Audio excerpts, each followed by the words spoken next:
Hello students, आज का जो वीडियो है मैं फिर से आपको एक बार क्लियर कर दूं कि ऐसे बच्चों के लिए ही है, ऐसे स्टूडेंट्स के लिए ही है जिनको कैलकुलेशन और न्यूमेरिकल बड़ा टफ लगता है। न्यूमेरिकल देख के ही जो है डर लगने लगता है। तो ऐसे न्यूमेरिकल हम लेके आए हैं और इस न्यूमेरिकल को लेने का मकसद केवल इतना ही है कि ये बोर्ड एग्जाम के मकसद से काफी इंपॉर्टेंट है और कई बार बोर्ड एग्जाम में ऐसा या यही न्यूमेरिकल आ चुका है।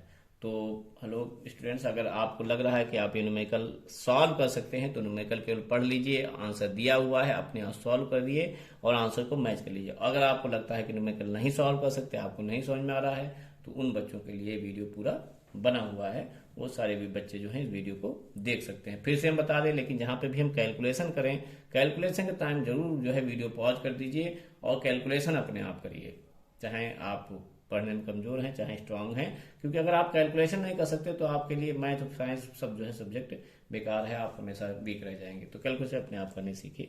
चलिए खैर, अब सोल्यूशन पे आते हैं हम लोग न्यूमेरिकल पे। न्यूमेरिकल देखिए क्या कह रहा है, एक अवतल लेंस की फोकस दूरी 20 सेंटीमीटर दी गई है।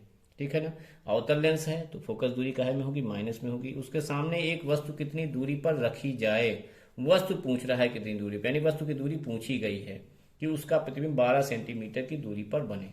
ध्यान रखिए, पहली बात तो अवतल लेंस है। अवतल लेंस है तो जो फोकस दूरी होगी यहां पे लिख लेंगे, पहले चलिए लिख लेंगे, दिया है। प्रकाश के चैप्टर में हमेशा ध्यान रखते हैं कि चिन्ह का बहुत योगदान होता है। तो दिया है फोकस दूरी, क्या दी है, फोकस दूरी दी हुई है। चूंकि अवतल लेंस है, चाहे अवतल लेंस हो या अवतल दर्पण हो, दोनों की फोकस दूरी माइनस में होती है। तो जो भी मान दिया हुआ है इसको माइनस में हम लिखेंगे। ये चीज ध्यान रखिएगा। अवतल कोई भी है, चाहे अवतल लेंस है चाहे अवतल दर्पण है, दोनों ही केस में फोकस दूरी माइनस में ही होती है। ठीक है, इस चीज को ध्यान रखिएगा। उसके बाद क्या कह दिया है, वस्तु की दूरी पूछी गई है। वस्तु की दूरी पूछी गई है, वस्तु की दूरी। ठीक, फोकस दूरी को हम एफ से रिप्रेजेंट करते हैं तो एफ यहाँ पे मान लीजिए। ठीक, और इस वस्तु की दूरी को हमको मालूम है यू से रिप्रेजेंट करते हैं, ये हमको जानना है। ठीक है, और प्रतिबिंब की दूरी दिए दी है। प्रतिबिंब कहां बन रहा है, प्रतिबिंब की दूरी, प्रतिबिंब की दूरी ये भी हमको मालूम है, इसको क्या मानते हैं, वी मानते हैं। ये हमको दिया है 12 सेंटीमीटर। अच्छा, 12 सेंटीमीटर दे दिया है, लेकिन ये भी ध्यान रखना है कि अवतल लेंस में हमेशा जो प्रतिबिंब बनता है वो बाईं तरफ ही बनता है, लेफ्ट साइड में ही बनता है। इसलिए ये भी जो है हमेशा अवतल लेंस के केस में माइनस में ही रहेगा। फिर से बता दें कि अवतल लेंस में जो प्रतिबिंब की दूरी होती है वो प्रतिबिंब कहाँ बनता है, लेफ्ट साइड में बनता है। यानी अगर जो है हमारा लेंस आप बना के देख सकते हैं, चाहते आप चित्र से चेक भी कर सकते हैं कि अगर इसका रे डायग्राम मान लीजिए बनाना चाहे तो हम कैसे बनाएंगे। समझिए कि ये हमारे पास लेंस है और पहले कहीं पे भी आप वस्तु को रख दीजिए। ठीक है, कि माइनस में कहीं पे भी आप रख लीजिए। ये इसकी मान लीजिए है F1 है, F है। ठीक है, और इतनी दूरी पे मान लीजिए 2F है। ये दूरी लगभग बराबर बिल्कुल एग्जाम में ध्यान रखिएगा। रे डायग्राम बनाइए तो ये जो है सबसे पहले बेसिक चीज जरूरी ध्यान रखिए कि सबसे पहले आपको लेंस बनाना है या दर्पण बनाना जो भी है। और जो जैसे लेंस बना रहे हैं तो जो ऑप्टिकल सेंटर है यानी जो प्रकाशिक केंद्र है, प्रकाशिक केंद्र से जो फोकस की हम दूरी ले रहे हैं वो दोनों साइड में एग्जैक्ट नाप के बराबर जो है स्केल से बाकायदा नाप के ही बनाइएगा। ठीक है, यहाँ पर लगभग हम अंदाज बना रहे हैं और जस्ट बराबर उतनी दूरी पे ही ये दूरियां आपकी नपी रहनी चाहिए, चाहे कितनी दूरी पे रखें, लेकिन चारों ये दूरियां जो हैं, ये दूरी, ये दूरी, ये दूरी और ये दूरी जो है बड़ा एग्जैक्ट बराबर दूरी पे ही होने चाहिए। इसको बाकायदा एग्जाम में स्केल से बनाएगा। मान लीजिए वस्तु हम कहीं पे भी रख लेते हैं। चलिए अभी चेक कर रहे हैं कि हर बार आप कहीं पे भी वस्तु आप देखते हैं, बुक भी आप देख सकते हैं कि आप कहीं पे भी वस्तु रखें और उसका प्रतिबिंब बनाने की कोशिश करें तो कहाँ जाएगा, ये समांतर किरण कहाँ जाएगी, दूर भागेगी। ठीक है, कहाँ जाएगी, फोकस से आती हुई प्रतीत करेगी। ठीक है, यहाँ पे ऐसे करके ये आएगी, मिलेगी। ठीक है, मिले और इस दिशा में जाएगी। दूसरा मान लीजिए ऑप्टिकल सेंटर डाल देते हैं तो ये, तो हम हर बार देखेंगे, आप कहीं पे रख लीजिए इसको, वस्तु को चाहे कहीं पे रख लीजिए, हर बार प्रतिबिंब आपका ऑप्टिकल सेंटर यानी लेंस और ये जो फोकस है प्रथम तो है जो द्वितीय फोकस है अवतल लेंस में, ये वाला द्वितीय फोकस रहता है और उत्तल लेंस में इधर वाला फोकस जो है द्वितीय फोकस रहता है राइट साइड में, और द्वितीय फोकस को ही लेंस के केस में मुख्य फोकस मान कहा जाता है। तो उसी हिसाब से जो है सिंबल होता है। इसलिए देखिए उत्तल लेंस है, इसलिए एफ जो है माइनस में लिया, क्योंकि इसका द्वितीय फोकस कहाँ है, लेफ्ट साइड में। तो आप देखोगे हमेशा जो है लेफ्ट साइड में ही प्रतिबिंब बनता है। कहीं पे भी आप वस्तु को रख के चेक कर लीजिए, और इसके लिए अपनी बुक भी आप देख सकते हैं एक बार। तो यानी वी जो है ऑटोमेटिकली इसका वी भी माइनस में ही होगा। ठीक है, अब हमको वी पता चल गया, ये पता चल गया, यू निकाल लीजिए। यू निकालते समय ध्यान रखिएगा कि यू का जो आपका आंसर आए वस्तु के, चूंकि हम हमेशा लेफ्ट में ही रखते हैं जिधर से प्रकाश की किरण आ रही होती है। साइन सिंपलाइजेशन का मतलब सीधा यही होता है, प्रकाश की दिशा है, प्रकाश की किरण किधर जा रही है, जिधर जा रही होती है उधर पॉजिटिव, जिधर से आ रही है उधर नेगेटिव, ये होता है मेनली। लेकिन साधारण भाषा में समझ सकते हैं कि जहां पे भी लेंस और दर्पण आपने रखा है उससे लेफ्ट में, चूंकि वस्तु को हम लेफ्ट में ही अधिकतर रखते हैं, तो लेफ्ट में माइनस और राइट में प्लस, ये सिंबल जो है जो साइन कन्वेंशन होता है इस हिसाब से उसको लेते हैं। लेकिन कारण है मुख्य प्रकाश की किरण की डायरेक्शन।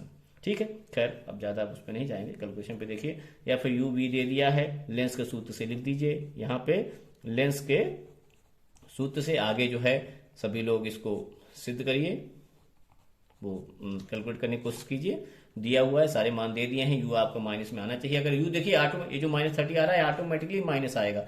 माइनस अगर नहीं आ रहा है समझ लीजिए यू का आप किसी भी केस में कैलकुलेट करेंगे, चाहे दर्पण का केस है, चाहे लेंस का केस है, कोई भी दर्पण है, कोई भी लेंस है, अगर यू आपका अपने आप माइनस अगर नहीं आ रहा है तो समझ लीजिए आपका कैलकुलेशन गलत है। सारी भी जो भी आंसर आप निकालते हैं वो ऑटोमेटिकली उस साइन के साथ आने चाहिए जैसा उनका साइन हो वहां पर। ये ध्यान रखिए, अपने आप आता है साइन, अगर साइन अपने आप नहीं आ रहा है कैलकुलेशन में तो समझ लीजिए आपसे कैलकुलेशन कहीं गलत हुई है। एग्जाम में इस चीज को ध्यान रखिएगा। तो आप वहां से कैलकुलेशन पर ही चेक कर सकते हैं। खैर फार्मूला लिखिए, 1/f बराबर 1/v, ये सूत्र लेंस का है, -1/u। हम आप सबको बता दें कि हमेशा जो है चाहे लेंस का सूत्र है चाहे दर्पण का सूत्र हो, v को पहले याद रखिए। जैसे दर्पण का सूत्र 1/f प्लस बराबर 1/v प्लस 1/u याद रखिए, ना कि 1/u प्लस 1/u, क्योंकि v जो है लेंस के केस में माइनस लगा हुआ है, v पहले है, तो कंफ्यूजन से बचने के लिए दोनों के सूत्रों में v को पहले याद रखिए। दर्पण में प्लस होगा, यहाँ पे लेंस में माइनस होगा। उसको भी याद करने का तरीका है, आपको बता दें कि मिरर के केस में, ये ध्यान रखिए, मिरर के केस में यानी दर्पण के केस में मैग्निफिकेशन माइनस में होता है। मैग्निफिकेशन किस में होता है, एवीएम माइनस में होता है, यानी जो सूत्र है, सूत्र जो रहता है, इसका जो दर्पण का जो मैग्निफिकेशन सूत्र रहता है वो -v/u रहता है। तो जस्ट बाकी तो जाहिर सी बात है लेंस क्या होगा, जस्ट इसका अपोजिट रहता है, यानी लेंस में क्या हो जाएगा, v/u हो जाएगा। ठीक, ये दर्पण है। मिरर का मैग्निफिकेशन का फार्मूला माइनस साइन के साथ होता है, और लेंस का क्या हो जाएगा, जस्ट अपोजिट। और जो इनके मेन फार्मूले यानी फोकस दूरी के जो फार्मूले हैं वो इन साइन के सब अपोजिट है। यानी दर्पण में मिरर मैग्निफिकेशन माइनस लगा हुआ है तो इसका जो एफ वाला फार्मूला है उसमें प्लस आ जाएगा, यानी 1/v प्लस 1/u आ जाएगा। और जो लेंस का केस है यहाँ पे चूंकि पॉजिटिव दिया है तो यहाँ पे क्या हो जाएगा, माइनस हो जाएगा। ये याद करने का तरीका है कि हमेशा उसको आपको याद रहेगा। तो 1/f की वैल्यू -20 बराबर v। फिर से हम कह रहे हैं कि वीडियो पॉज कर दिए, कैलकुलेशन सारी अपने आप करिए, वैल्यू पुट करिए, वहां से फाइंड करने की कोशिश करिए। ठीक, आगे बाहर हम लोग कैलकुलेट करते हैं इसको। तो यहाँ पे हमारा आ जाएगा 1/v, यानी 1/-12 -1/u हमको कैलकुलेट करना है, ये सिंबल। और आगे हम दैट इम्प्लाई लिए जा रहे हैं माइनस। हमेशा ध्यान रखिए कि माइनस का सिंबल जहां तक साइन है जहां तक इसको ऊपर ही रखिए तो कैलकुलेशन आपकी आसान रहेगी। अगर भिन्न के रूप में संख्याएं दी गई हैं तो, न्यूमरेटर डिनोमिनेटर के रूप में दी गई हैं तो ये माइनस प्लस हो जाएगा -1/20, और ये हो जाएगा माइनस प्लस -1/12 और -1/u। तो ले जाने का तरीका क्या है, इस माइनस व ये माइनस को तो इसको इधर ले आइए तो ये प्लस हो जाएगा, उसको उधर ले जाएंगे -1/12, और ये माइनस का है तो उधर जाने के बाद प्लस का हो जाएगा, प्लस का 1/20। और इसको कैलकुलेट कर लीजिए, 12-20 का जो एलसीएम है वो आपका आ जाएगा 60। ठीक है, 12×5 = 60, 5×1 = 5। फिर से देखिए जिनका कैलकुलेशन कमजोर है देख लीजिए, 12 का 60 भाग देंगे 5 बार, वो जो 5 आया है उसका ऊपर वाले से गुणा कर देंगे, 12, 5 × 60, और 5 का 1 से मल्टीप्लाई तो 5 × 5, माइनस का साइन तो माइनस, प्लस लगाए प्लस लगा दीजिए। 20 × 3 = 60, इस 3 का ऊपर वाले से मल्टीप्लाई अंश से, 3 × 1 = 3, तो ये आ गया आपके पास -5 + 3। अपोजिट साइन है, फिर से देखिए इस चीज को, विपरीत चिन्ह है तो समझ लीजिए घटाया ही जाएगा, और घटाते हमेशा बड़े में से छोटे को है। 5 में से 3 गया 2, और चिन्ह उसका लगेगा जो बड़ा है। इसको ध्यान कर लीजिए, समान चिन्ह वाली संख्याएं हमेशा जोड़ी जाती हैं। चिन्हों की बात यहाँ पे प्लस और माइनस की हो रही है, ध्यान रखिएगा। समान चिन्ह वाली संख्याएं हमेशा जोड़ी जाती हैं, विपरीत चिन्ह वाली हमेशा घटाई जाती हैं। घटाते हमेशा बड़े में से छोटे को ही हैं, और अंत में चिन्ह उसका लगता है जो संख्या बड़ी है। इसको ध्यान रखिएगा। जिनकी कैलकुलेशन कमजोर है उनके लिए लाइन बहुत महत्व रखती है। खैर, 2 से अब 60 काट दीजिए, 2 3 30 हो गया, तो -1/30 देखिए आ गया। तो यहाँ से हम लिख सकते हैं u बराबर क्या आ जाएगा, ये 1/u का मान है, तो u का मान क्या हो जाएगा, इसको रिवर्स कर रहे हैं तो जाहिर सी बात इसको भी रिवर्स कर देंगे, तो -30/1, यानी कि -30/1 लिखते नहीं हैं। आपका आंसर देखिए आ गया है। ठीक है, दैट्स ऑल फॉर टुडे।